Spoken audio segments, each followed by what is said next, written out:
Salut, bienvenue dans une nouvelle vidéo. Il y a des millions d'années, à une époque bien antérieure à l'apparition de l'humanité, de terrifiants monstres marins peuplaient les eaux de notre planète. Certains de ces animaux marins étaient non seulement fascinants, mais aussi extraordinairement dangereux. Ils possédaient des caractéristiques et des traits uniques qui en faisaient de redoutables prédateurs dans l'océan. Aujourd'hui, nous allons vous présenter les 20 monstres marins éteints les plus dangereux. Vous êtes nouveau sur la chaîne? N'hésitez pas à vous abonner, à cliquer sur la cloche pour activer les notifications et à laisser un pouce vers le haut pour nous soutenir. Numéro 20. Xifactinus était un dangereux monstre marin qui pouvait changer de couleur comme un caméléon. En outre, il pouvait avaler des proies 2 fois plus petites que lui et surpasser presque tout ce qui se trouvait dans l'océan en termes de vitesse. Cette créature cauchemardesque était autrefois un gigantesque poisson prédateur qui vivait à la fin du Crétacé, il y a environ 100 à 66 millions d'années. Il appartenait à un groupe éteint de poissons osseux appelé Ichthyodectiformes. Ces poissons prédateurs vivaient dans les océans, les rivières et les lacs d'eau douce d'Amérique du Nord. Xifactinus était un chasseur redoutable et possédait de grandes dents pointues qui s'emboîtaient les unes dans les autres et sa mâchoire pouvait s'ouvrir très largement. Sa morsure était aussi terrifiante que son apparence. Des fossiles suggèrent que Xifactinus avait des nageoires pectorales bien développées qui lui permettaient de nager à grande vitesse et de manœuvrer efficacement dans l'eau. Le fait qu'il puisse éventuellement changer de couleur l'aidait à se fondre dans son environnement, ce qui lui permettait d'éviter facilement les prédateurs.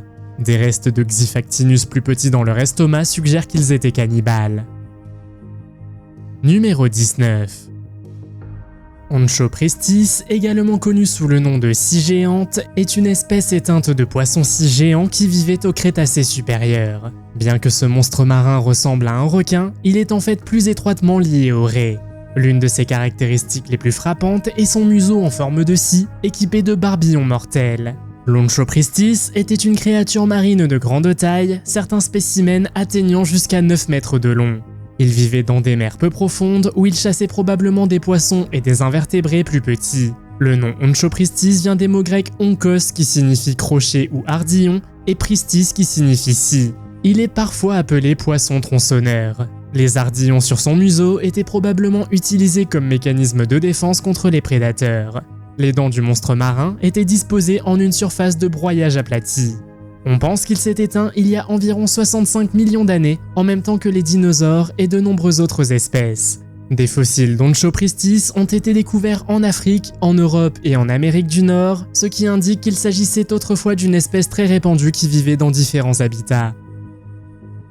Numéro 18. Les ichthyosaures étaient un groupe terrifiant de reptiles marins qui ont vécu pendant au moins 160 millions d'années. Certains ichthyosaures étaient les plus grands reptiles marins ayant jamais vécu, le Chastasaurus étant le plus grand, mesurant jusqu'à 21 mètres de long. Ces créatures marines vivaient dans les océans du monde entier à l'ère mésozoïque. Leur structure corporelle était similaire à celle des dauphins ou des marsouins modernes. Ils nageaient rapidement et possédaient de longues et puissantes queues qui leur permettaient de se propulser dans l'eau. Ces fascinantes créatures marines possédaient toute une série de caractéristiques physiques qui leur permettaient de prospérer dans l'environnement marin. Leur corps était recouvert d'une série de petites écailles qui réduisaient la résistance à la nage, et ils avaient de grands yeux puissants qui leur permettaient de bien voir dans des conditions de faible luminosité. Des fossiles d'ichthyosaures ont été découverts sur tous les continents. Numéro 17. Paléophis est un genre éteint de serpents de mer qui vivait à l'époque de l'Éocène. Il s'agissait des plus grands serpents de l'époque. Les paléophis étaient de redoutables prédateurs qui se nourrissaient de diverses proies océaniques, notamment de poissons, de tortues et étonnamment de baleines. Malgré leur taille, les paléophis étaient des créatures marines incroyables, capables de nager à des vitesses incroyables. Leur corps allongé et élancé et leur queue aplatie leur permettaient de glisser sans effort dans l'eau, ce qui les rendait exceptionnellement habiles à chasser leurs proies. On pense que les plus grandes espèces de paléophis mesuraient plus de 12 mètres de long, soit une taille similaire à celle de l'anaconda moderne. Ces énormes serpents avaient des mâchoires impressionnantes, remplies de dents acérées, qui leur permettaient de saisir et de dévorer facilement leurs proies. Une articulation spécialisée à la base du crâne leur permettait également d'ouvrir leur mâchoire de manière exceptionnellement large. Malgré leurs impressionnantes capacités de chasse, les paléophytes ont disparu des archives fossiles à l'époque de l'Oligocène, il y a environ 23 millions d'années. La raison exacte de leur extinction reste inconnue. Qu'est-ce qui, selon vous, a conduit à leur perte? Faites-le moi savoir dans les commentaires. Numéro 16. Rhizodius est l'un des plus anciens et des plus grands poissons jamais découverts et a mérité le titre impressionnant de véritable géant. Avec une longueur estimée à 6 mètres et un poids de plus d'1 tonne, il était l'un des principaux prédateurs de son époque et possédait plusieurs caractéristiques qui en faisaient un chasseur redoutable. Sa gueule pleine de dents acérées et son corps fuselé lui permettaient d'attraper et de dévorer ses proies. Son régime alimentaire se composait probablement de divers animaux aquatiques, dont des poissons, des amphibiens et peut-être de petits reptiles. L'aspect dangereux du Rhizodius réside dans sa capacité à dominer l'écosystème aquatique. Rhizodius régnait sur toutes les eaux et est également considéré comme le monstre fluvial le plus monstrueux de tous les temps. Malheureusement, on ne sait pas grand-chose sur ce poisson. On sait toutefois qu'il a vécu il y a 377 à 310 millions d'années au Dévonien et au Carbonifère. On pense qu'il s'est éteint en raison de la concurrence des premiers poissons à nageoires rayonnées et des requins qui étaient mieux adaptés aux environnements marins changeants de l'époque. Numéro 15. Dunkleosteus est un genre éteint de grands poissons qui existait au Dévonien supérieur il y a 382 à 358 millions d'années. Il appartient aux arthrodires, un groupe de poissons anciens qui comptait parmi les prédateurs les plus dominants de leur époque. Les mâchoires du Dunkleosteus étaient incroyablement puissantes et il était connu comme l'un des plus puissants mordeurs de tous les temps. Comme beaucoup de ses congénères, le Dunkleosteus avait une peau semblable à une armure qui l'aurait protégé des autres prédateurs marins. Malgré sa taille et ses impressionnantes capacités de chasseur, il avait un comportement alimentaire inhabituel. Dunkleosteus possédait une mâchoire large et puissante, dotée de plaques tranchantes ressemblant à des os au lieu de véritables dents pour serrer ses proies. Il est probable qu'il se nourrissait principalement d'autres grands poissons et d'animaux marins tels que des requins ou des calmars. Fait terrifiant, Dunkleosteus pouvait atteindre près de 10 mètres de long, ce qui en fait l'un des plus grands poissons ayant jamais existé. Numéro 14. Dacosaurus est un genre éteint de crocodilomorphes qui vivait à la fin du Jurassique et au début du Crétacé, il y a environ 154 à 100 millions d'années. Le nom Dacosaurus vient des mots grecs dakos qui signifie larme et saurus qui signifie lézard, en référence à ses dents dentelées. Le Dacosaurus avait des dents dentelées qui étaient comprimées latéralement, ce qui lui permettait de déchirer facilement la chair de ses proies. Ce reptile marin était considéré comme un prédateur de premier plan et se nourrissait de diverses proies, dont des poissons, des calmars et d'autres reptiles. Et voici la partie alarmante. Il possédait une kinésie crânienne, ce qui signifie que sa mâchoire supérieure pouvait se déplacer indépendamment pendant qu'il se nourrissait et qu'il chassait. Cette capacité lui aurait permis d'ouvrir plus largement ses mâchoires et de mordre plus puissamment. Les fossiles du Dacosaurus ont été découverts en Europe, en Amérique du Sud et même dans certaines parties de l'Asie. Ils sont parfois associés à des restes d'autres reptiles marins préhistoriques, ce qui laisse supposer qu'ils vivaient en groupe ou qu'ils chassaient en coopération. Numéro 13. Tullimonstrum, également connu sous le monstre de Tully, est un genre éteint d'invertébrés qui vivait il y a environ 300 millions d'années. C'était un animal à l'allure étrange, avec un corps d'environ 30 cm de long et une longue structure en forme de trompe qui se terminait par une paire de griffes ou de crochets. Son corps était segmenté et il possédait 2 nageoires le long de son dos qu'il utilisait pour nager. On ne sait toujours pas exactement de quel type d'animal il s'agissait, car son anatomie est unique et ne ressemble à aucun animal moderne. Toutefois, les scientifiques l'ont classé parmi les Bilateria, un groupe d'animaux qui va du ver à l'homme. Malgré son apparence inhabituelle, Tullimonstrum était probablement un élément important de l'écosystème marin à son époque. Ces fossiles ont été trouvés principalement en Amérique du Nord, notamment dans l'Illinois.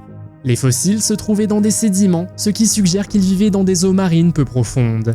On pense également qu'il s'agissait d'un animal carnivore et certains scientifiques affirment qu'il aurait pu être toxique. Numéro 12. Le très répandu Notosaurus est un genre éteint de reptiles de l'ère Triasique qui a vécu il y a environ 240 à 210 millions d'années.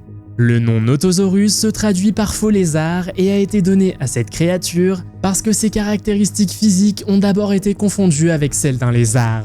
Ces animaux étaient des reptiles marins qui avaient évolué à partir d'animaux terrestres et étaient bien adaptés à la chasse aux poissons sous l'eau. Leur corps allongé pouvait atteindre une longueur de 4 mètres et leur tête profilée leur permettait de se déplacer rapidement dans l'eau.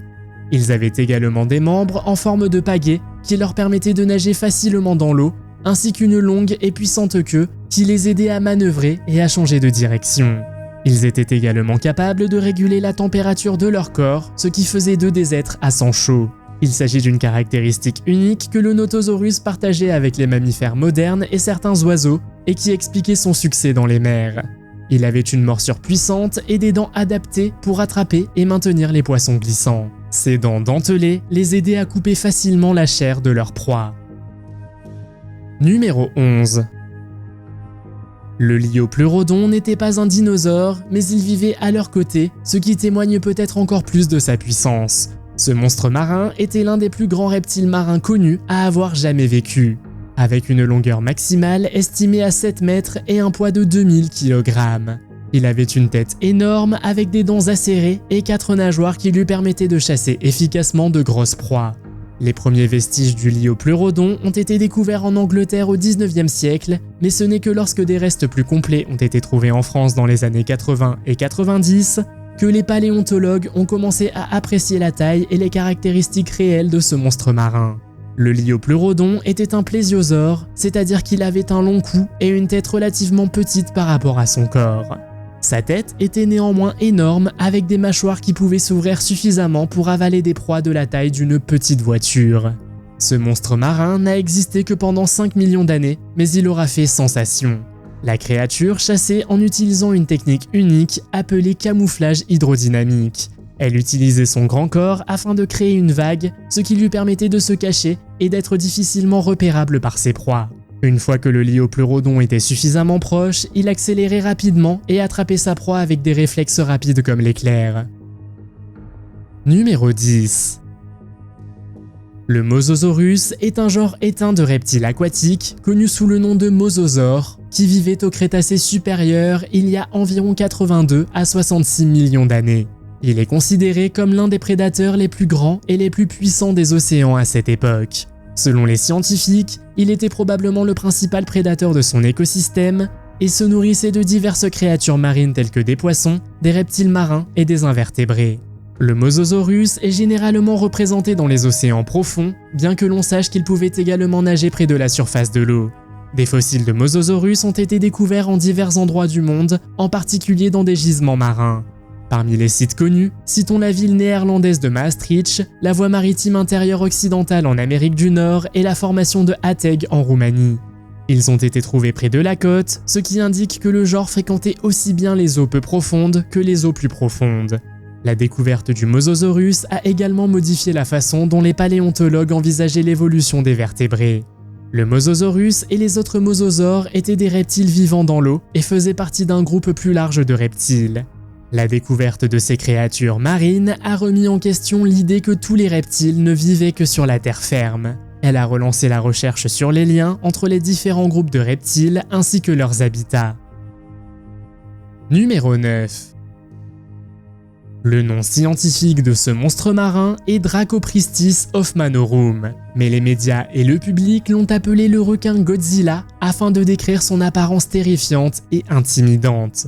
Le requin Godzilla a été découvert en 2013 au Nouveau-Mexique par une équipe de chercheurs du Field Museum de Chicago. Les restes se composaient de mâchoires, de dents et de plusieurs autres os de requins.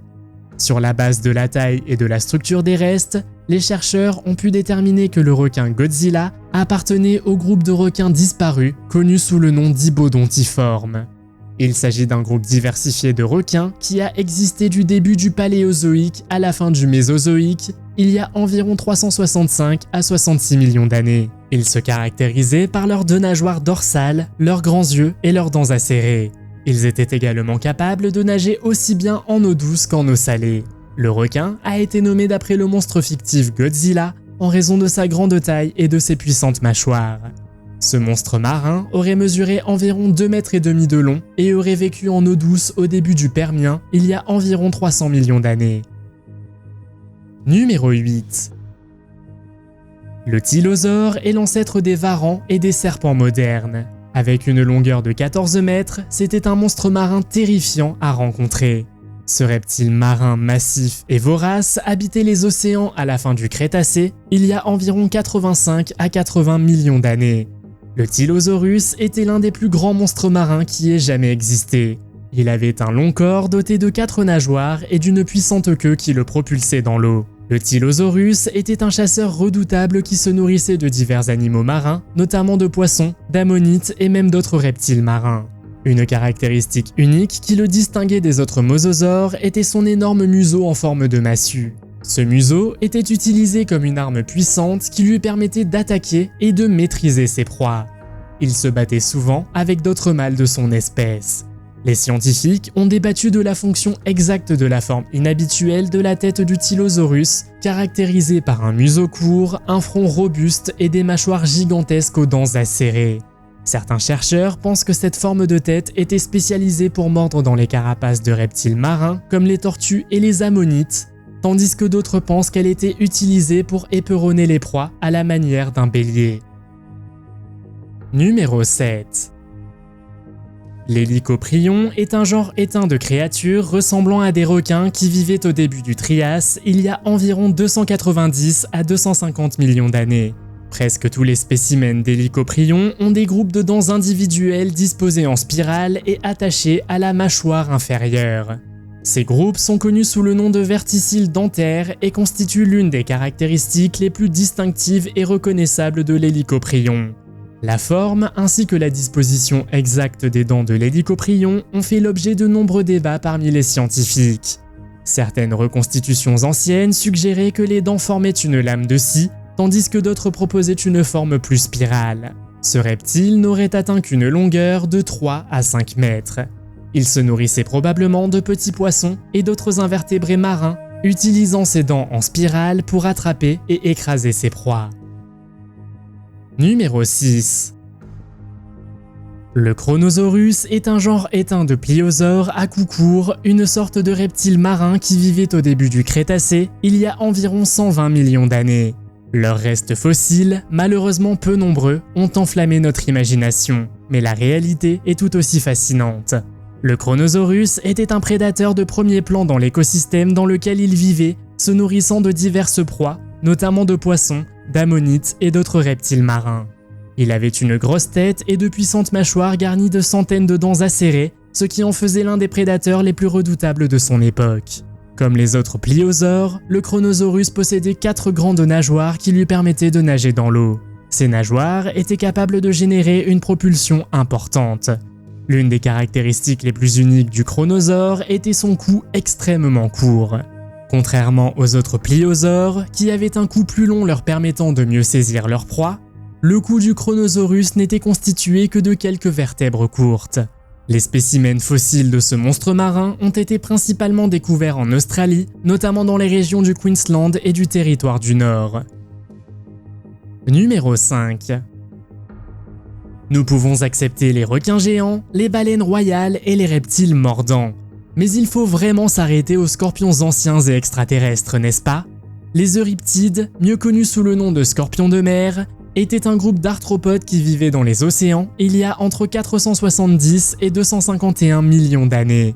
Ce sont les plus grands arthropodes qui aient jamais existé et la plus grande espèce mesurait plus de 2 mètres de long. Le plus grand scorpion de mer préhistorique appartient à l'espèce Yachelopterus qui vivait il y a environ 390 millions d'années. Il s'agissait d'un monstre marin terrifiant doté de longues pattes hérissées et de puissantes griffes qui lui permettaient d'écraser facilement ses proies. Les euriptides se nourrissaient de diverses proies, notamment de poissons, d'escargots et d'autres invertébrés. Les espèces les plus grandes étaient peut-être même capables de dominer de petits vertébrés comme les premiers poissons, ce qui en faisait de redoutables prédateurs dans l'océan. Aujourd'hui, le plus grand scorpion vivant est le scorpion empereur qui peut atteindre plus de 20 cm de long et pèse environ 40 grammes. Comparé au scorpion de mer préhistorique, il est toutefois petit et pèse moins d'1 millième du poids des plus grands euriptides. Numéro 4. Le Léviathan a été judicieusement nommé d'après le monstre marin biblique Léviathan, et chose inquiétante, il vivait il y a environ 10 à 12 millions d'années à l'époque du Miocène. Le Léviathan était un cachalot géant dont la longueur était estimée à environ 13,5 mètres et le poids à 50 tonnes. L'une des caractéristiques les plus frappantes du Léviathan était ses énormes mâchoires et dents. Sa bouche mesurait environ 1,8 mètre de long et 1,2 mètre de large, soit 3 fois plus qu'une bouche d'orque. Ses dents étaient également énormes avec des longueurs allant jusqu'à 36 cm et pesant jusqu'à 1 kg. Avant la découverte de Léviathan, on pensait que tous les membres de la famille des cachalots étaient adaptés à la chasse au calmar. Cependant, les mâchoires et les dents massives de Léviathan suggéraient qu'il avait peut-être un régime alimentaire plus varié et plus violent. L'un des aspects les plus fascinants du Léviathan est qu'il aurait coexisté avec plusieurs autres énormes prédateurs marins, dont des mégalodons, des crocodiles géants et d'autres grandes baleines. On pense que ces monstres marins partageaient peut-être les mêmes sources de nourriture et qu'ils auraient même été impliqués dans de violents conflits territoriaux. Numéro 3. Le nom Basilosaurus signifie lézard royal et a été donné à la créature en raison de son corps allongé, semblable à celui d'un serpent. Ce nom est quelque peu trompeur car il ne s'agissait pas d'un véritable lézard. À l'origine, ce nom déroutant a été donné en raison de la forme des vertèbres qui ressemblaient à celles des lézards. Après une étude plus approfondie, il est apparu que le basilosaure était une sorte de baleine et non un lézard. Il s'agissait de grandes baleines préhistoriques prédatrices qui vivaient à la fin de l'Éocène, il y a environ 41,3 à 33,9 millions d'années. La première baleine préhistorique connue de l'homme. Malgré son nom, le Basilosaurus n'était pas un lézard, mais un mammifère. On pense qu'il a évolué à partir d'ancêtres terrestres qui se sont progressivement adaptés à la vie dans la mer. Bien que le Basilosaurus ait été une baleine, il a conservé certaines caractéristiques plus proches des animaux terrestres. Par exemple, il avait de petites pattes arrière qui ne servaient pas à la locomotion. En outre, il avait un museau long et étroit avec des dents acérées qui lui permettaient d'attraper et de manger ses proies. Le Basilosaurus pouvait mesurer jusqu'à 20 mètres de long et peser jusqu'à 10 tonnes. Le contenu d'estomac fossilisé suggère qu'il mangeait parfois des créatures plus grandes comme des requins et d'autres baleines. Numéro 2. Voici le prédateur X, également connu sous le nom de Pliosaurus. Ce monstre marin était un type de plésiosaure qui vivait à la fin du Jurassique en Europe. Il a été surnommé prédateur X en raison de ses caractéristiques terrifiantes et de sa taille gigantesque. Pliosaurus funkai est le plus grand pliosaure découvert avec une longueur d'environ 12 mètres et un poids de 45 tonnes. Son crâne massif de 2 mètres était équipé d'énormes mâchoires qui pouvaient générer une force de morsure d'environ 15 000 kg. Malgré sa taille incroyable, ce monstre marin était un nageur agile et rapide, potentiellement capable de nager à des vitesses allant jusqu'à 35 km/h. Cela en faisait un prédateur redoutable, capable de s'approcher rapidement de sa proie et de lui infliger une morsure dévastatrice. Les pliosaures se nourrissaient de toute une série de proies, notamment de poissons, de requins, d'autres reptiles marins comme les ichthyosaures et même de dinosaures. Certains scientifiques pensent qu'ils se nourrissaient également d'autres plésiosaures, ce qui en fait l'un des principaux prédateurs des mers à la fin de l'ère jurassique. Numéro 1. Le mégalodon était l'un des prédateurs les plus grands et les plus puissants à avoir jamais existé sur Terre. Il vivait il y a environ 23 à 3 millions d'années à l'ère cénozoïque. On estime qu'il pouvait atteindre 18 mètres de long et peser jusqu'à 100 tonnes. Ses dents massives pouvaient atteindre jusqu'à 18 cm de long, ce qui les rendait plus grandes que celles de toutes les autres espèces de requins connues. Ce requin vivait dans les océans du monde entier et était connu comme un prédateur de haut niveau qui mangeait presque tout ce qu'il pouvait attraper, y compris des baleines, des dauphins, des tortues géantes et même d'autres requins. C'était une bête et un tank absolu, capable de nager à une vitesse pouvant atteindre 60 km/h. Il était également doté d'un odorat remarquable qui lui permettait de détecter ses proies à de grandes distances. La plupart des scientifiques s'accordent à dire que le mégalodon est éteint, mais ils tentent toujours de comprendre pourquoi il a disparu de la planète il y a environ 3 millions d'années. Certains pensent cependant que le mégalodon nage encore, car seul un petit pourcentage de l'océan a été exploré. Quel monstre marin aimeriez-vous voir revenir à la vie? Faites-le moi savoir dans les commentaires. Si vous avez aimé cette vidéo, mettez un pouce en l'air. Si vous voulez voir d'autres vidéos que nous avons réalisées, cliquez sur l'une d'entre elles à l'écran ou jetez un coup d'œil à la chaîne. Merci d'avoir regardé et à la prochaine.